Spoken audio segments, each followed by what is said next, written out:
I think the beauty of Mexico is that it's so vast. I always say that Mexico is a country that has very diverse, a lot of diversity. You have mountainous regions. I know a lot of people who live up in the mountains because it's a little bit more, a little bit cooler. It's not so damn hot all the time like it's in Playa del Carmen. I always say to people that I rather sweat than freeze, right? Because I'm from Sweden, so I'm used to having my toes cold all the time.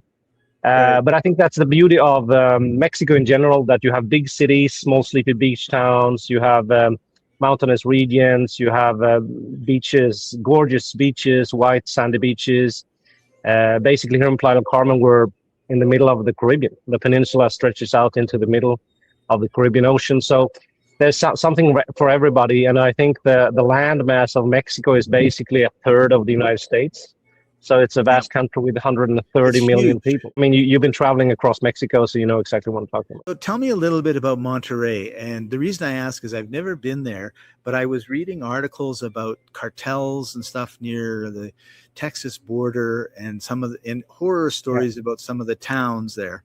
And so that just All right. made me like, I don't want to go anywhere Let's see, near you're there. But freezing there, I've but I recently think seen a couple basically, articles on uh, Monterrey, and I thought, oh, wow, that was pretty cool city. So what was your impressions of it? but yeah, Monterrey is basically, I haven't been there personally, but I have friends from there and I know a lot of stuff from there. So basically, it's this industrial hub.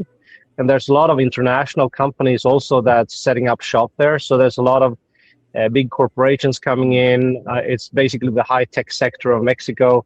And like you say, it's a little bit up in the north. So I'm not sure I would say it's like a mafia or cartel city, but you know, it is closer I'm sure it to. isn't. No, it's a huge city. I mean, they have like well over 10 million people in that city, so it's a huge city. Wow. And you know, just to put that concern to sleep, that people always say that yeah, Mexico is so unsafe, and you know, you hear about the cartels and all of these trafficking and everything. I think that's also the machinery that wants to keep people back in your own home country. And of course, Mexico is not perfect. We have a lot of different problems, and we have cartel activities and different things that's happening. Yeah. But it's very concentrated to different areas and different places. So, for example, of course, along the border of the United States, there's a lot of more, you know, trafficking activity and cartel activity. But for example, down here in Playa del Carmen, there's nothing happening. In the big cities, it's also a very different story. But I think Monterrey is a very interesting place. I'm really looking forward to go there. I haven't been there yet, but you know, everything from Guadalajara and Mexico City and Monterrey, these are major cities with you know, millions and millions of people. So these are very, very interesting places, and they're super cheap. So I mean, you can find a lot of interesting food, a lot of cheap prices on everything.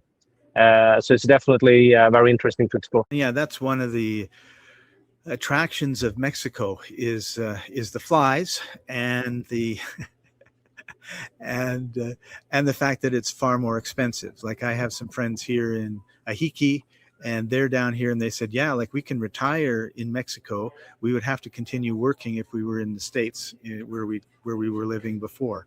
And so outside of Mexico, tell us about one of your favorite countries. Well, just like you, I love Panama. So I guess I have to mention that, and it's not too far away. So I think Panama is also a very good option for Americans. It's not too far away, and you know, you have the American dollar. They use the American dollar together with something called the Right. Balboa, and it's 1 to 1, right? So you just don't have to change anything. Just use the dollar like back in the States. And what I like about Panama is that it's so compact. You can basically be on the Caribbean coast and the Pacific coast in the same day and enjoy, you know, different places. And they have amazing jungles and waterfalls. And there's a lot of great islands as well. I'm not sure if you went to Bocas del Toro. No, but I went to San Blas, and that was amazing. Yeah, that's amazing too. And it's so biodiverse. I mean, they have so much wildlife. And if you're into that, and, you know, there's so much exploring, and it's also very cheap once you get out of the big city. And even some areas in the big city is also very cheap.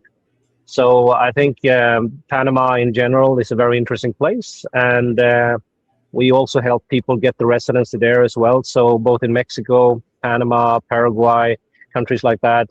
So if people are interested, they can visit instantresidency.com, and we can help them out to carve out a plan to move abroad.